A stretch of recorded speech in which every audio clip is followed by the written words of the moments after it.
The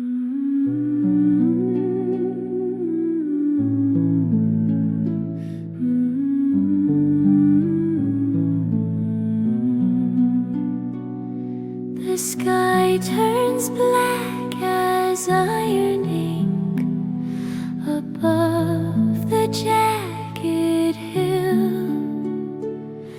The air is thick with hollow cries, then suddenly is still.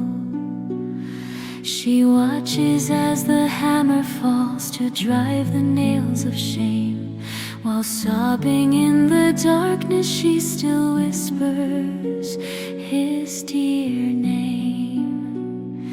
A shield of promise seems so far beneath this heavy cloud, as shadows wrap the dying king within a dusty shroud.